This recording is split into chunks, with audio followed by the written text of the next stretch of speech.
जेठानी की चपाती। नेहा अपने परिवार में सबके साथ खुशी खुशी रहती थी। वो अपनी सास माला, देवरानी पूनम, देवर अंकित और पति मनोज के साथ रहती थी। नेहा एक दिन सुबह सुबह रोटी बना रही होती है, तभी वहाँ उसकी सास आती है। अरे वाह नेहा, क्या रोटी बना रही है। सच में तेरी रोटी में ना अलग ही स्वाद है। तेरी तो रोटी देखकर ही बता दे कि ये नेहा ने बनाई है। क्या माँ जी, आप भी जब देखो मेरी तारीफ करते हो। रोटी ही तो बनाई है, पहाड़ थोड़ी ना धकेल दिया जो इतनी तारीफ कर रही हो मेरी। अरे हम तो सच ही बोल रहे हैं। खुद बता, घर में एक और बहू और उसके हाथ की रोटियां देख ले और अपने हाथ की रोटी देख ले, खुद ही बोलेगी हाँ मेरे से अच्छी तो कोई बनाता ही नहीं। अरे मुझे तो बहुत खुशी है कि तू मेरी बहू है। ठीक है माँ जी, अब इतनी भी तारीफ मत करो, मुझे काम पर भी जाना है। अब आपकी तारीफ से ही पेट भर लूँगी तो खाने में क्या खाऊंगी। नेहा अपनी सास को ये सब बोलकर चुप करवा देती है और सब लोग साथ में बाहर खाना खाने बैठ जाते हैं। अपने भाभी के हाथ की चपाती खाकर अंकित बहुत खुश हो जाता है। वाह भाभी, रोटी कितनी अच्छी बनाई है।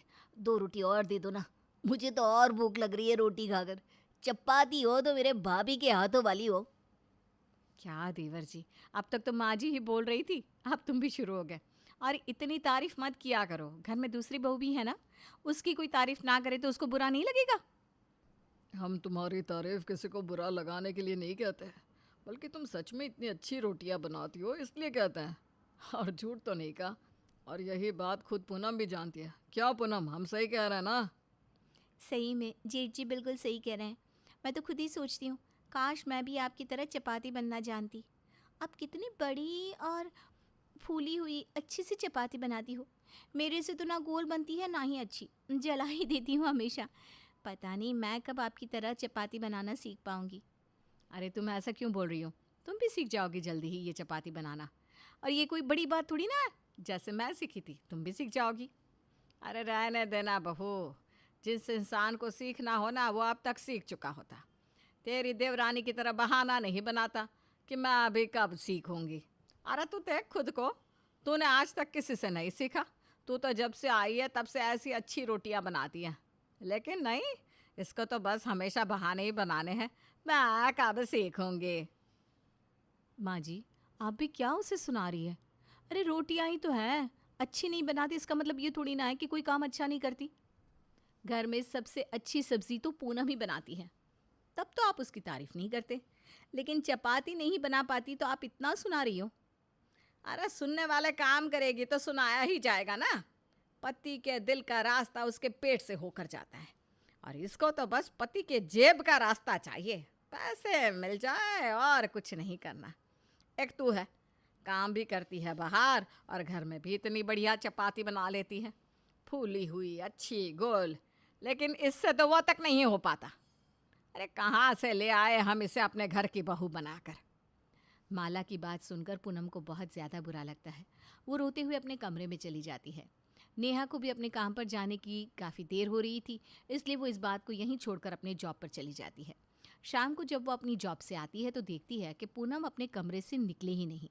तो नेहा उसके कमरे में जाती है। क्या हुआ पूनम, मैंने सुना तुम सुबह से अपने कमरे से बाहर ही नहीं निकली। अरे तुम अब तक सुबह की बात लेकर बैठी हो क्या। दीदी आप तो जानती हो ना, मैं कितनी कोशिश करती हूँ कि मैं भी आपकी तरह चपाती बना सकूं, लेकिन नहीं होता तो मैं क्या कर सकती हूँ। लेकिन माँ जी कभी मेरी कोशिश नहीं दिखती, उन्हें तो हमेशा मेरी गलती ही दिखती है।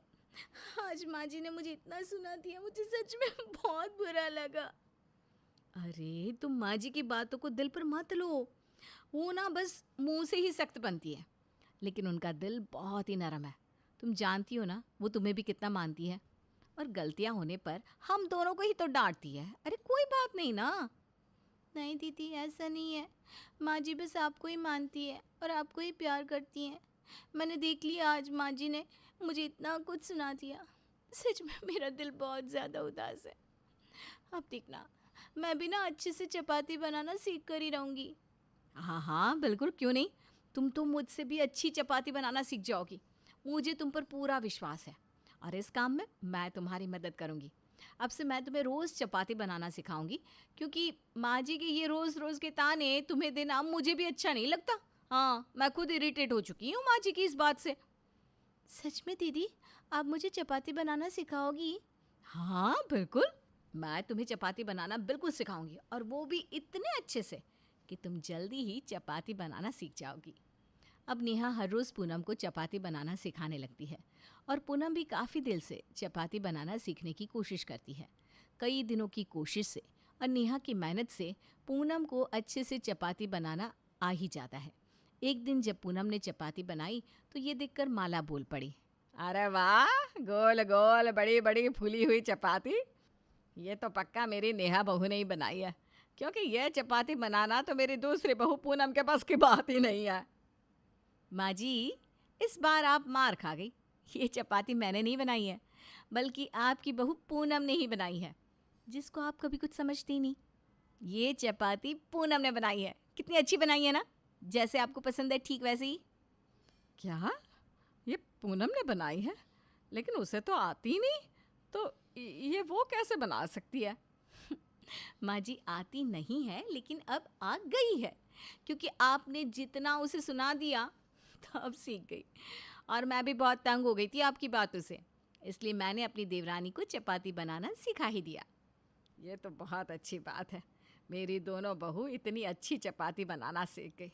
कोई बात नहीं, चल खाना लगा दे, मुझे बहुत ज़ोर से भूख लग रही है। अब पूनम भी चपाती बनाना सीख जाती है, और वो भी रोज़ रोज़ घर में चपाती बनाने लगती है। पूनम के हाथ की चपाती भी घर में सभी को बहुत पसंद आती है। ऐसे ही कई दिनों तक चलता रहता है। कुछ दिनों बाद माला की ननद उर्मिला घर में आती है।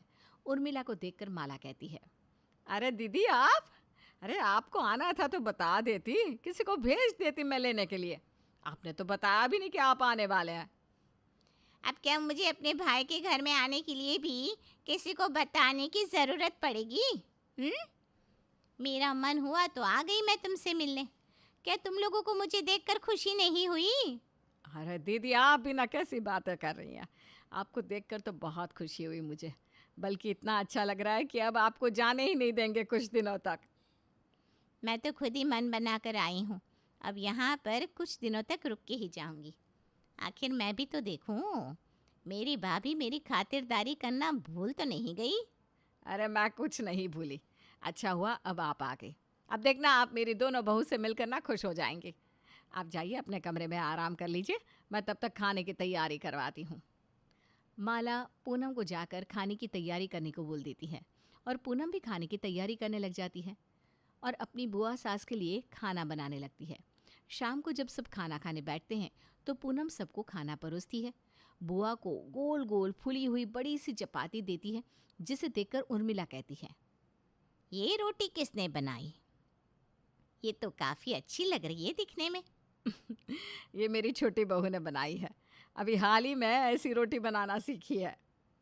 ऐसी रोटी तो मेरी माँ मुझे बनाकर खिलाया करती थी, और आज इतने टाइम बाद तेरी बहू के हाथ की देख रही हूँ। सच में देखकर ही भूख बढ़ गई। खाकर बताती हूँ कैसी है।